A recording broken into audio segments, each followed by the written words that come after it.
Hello there, lovely people, it's Alex from Nintendo Life here, and welcome to Nintendo Life Weekly, your weekly handful of Nintendo news, reviews, and releases. Remember, any annotation featured in this video will also be available as a link in the description. Anyway, let's poke our collective nose into the news of the week, shall we? Even more features have been revealed for the up-and-coming build and play-a-thon Super Mario Maker. Sound effects, visual effects, even custom music creation are now all confirmed to be part of the game. We've also learned that you won't actually have access to all the editing tools right from the start. In fact, it takes 9 days to unlock all the elements of the game. Not 9 solid days of gameplay, don't be silly, you have to play for at least 5 minutes a day in order to get an unlock the next day. Much better.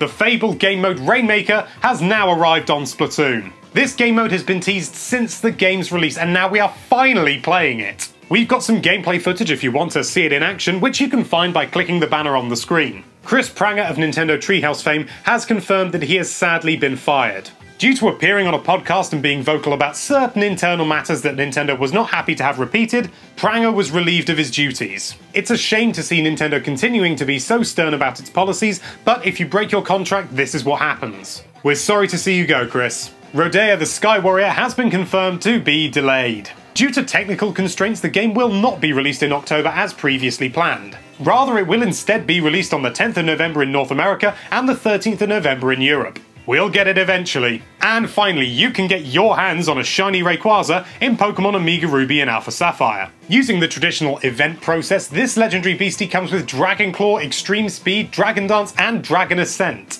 This event is available in North America, the UK, Australia, and New Zealand, so click the banner on the screen to discover how to get your hands on this beast. Now that that's all done, let's take a gander at the releases from this week.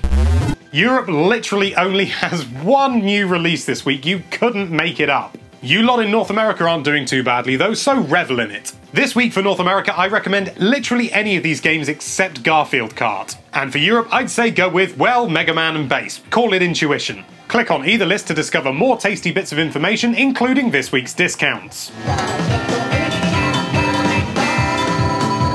Now I think it's about time we moved on to the reviews. A good mix of scores this week, ranging from 4 to 8 out of 10, nothing much else to really say. Click on any of these games to read their full review over on Nintendo Life.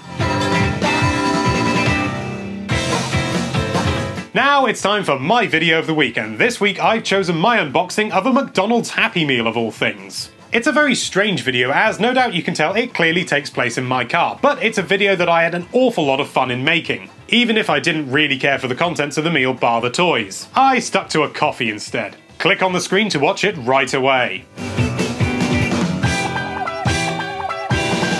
Thank you so much for watching. If you like this video, then why don't you plan a surprise weekend away for that subscribe button, and be sure to check out NintendoLife.com for all sorts of lovely Nintendo related content.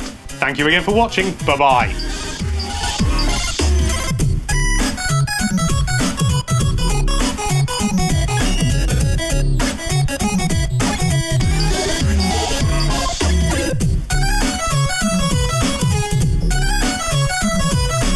That recording actually went really well. I didn't actually have any bloopers worth putting in. So, instead, here's the instruction manual for Donkey Kong 64.